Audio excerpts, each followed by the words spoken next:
চট্টগ্রাম সহ ৫ জেলায় আগামী ১৬ জুলাই পর্যন্ত এইচএসসি ও সমমানের পরীক্ষা আগের সিদ্ধান্ত অনুযায়ী স্থগিত থাকবে। প্রশ্নে ভুল থাকলে তার পুরো সুবিধা শিক্ষার্থী পাবে বলেও আশ্বস্ত করেছেন ঢাকা বোর্ডের চেয়ারম্যান। জানান, আগামী ২০ জুলাই এসএসসি ও সমমান পরীক্ষার ফলাফল প্রকাশ হতে পারে।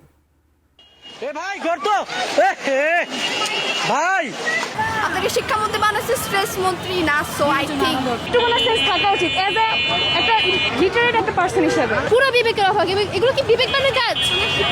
জলাবদ্ধতার মধ্যেও চলা এইচএসসি ও সমমান পরীক্ষা নিয়ে সামাজিক যোগাযোগ মাধ্যমে এভাবেই নিজেদের ক্ষোভ প্রকাশ করেন খোদ শিক্ষার্থী সহ অভিভাবকরা। 7টার সময় বাসা থেকে বের হয়েছে, 7:30টার সময়, মানে তারপরেও প্রশ্ন পরীক্ষা বাচ্চার ভালো হয় নাই। শিক্ষার্থীদের ভোগান্তি স্বীকার করেই একে বর্ষাকালের বিড়ম্বনা বললেন বোর্ড চেয়ারম্যান। ভোলায় নকলের দাবিতে কেন্দ্র ভাঙচুরের যে ঘটনা সাম্প্রতিক ঘটেছে তা নিয়ে ধূম্রজাল আছে বলেও জানান। কোনো কিছু ধূম্রজাল আছে যে একটা পক্ষ তো বলতেছে যে নকল করার সুযোগ না দেওয়াতে, আসলে নকল তো না, নকল করার সিস্টেমটা তো এখন নেই বললে চলে, হয়তো সুযোগ দেয়নি। 32 ইঞ্চি জেভিকো টিভি এখন মাত্র 15,000 টাকায়, সাথে পাচ্ছেন 3 বছরের প্যানেল ওয়ারেন্টি।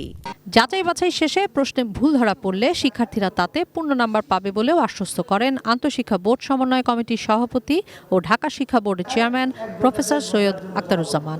এটা রাষ্ট্রের উদারতা, আমাদের নীতিমালা, বলতে পারেন যে এটা অলওয়েজ স্টুডেন্টদের ফেভারেই যায়। ইভেন ক্ষেত্র বিশেষে ফুল মার্কস দেওয়ার একটা বিষয় থেকে যায়।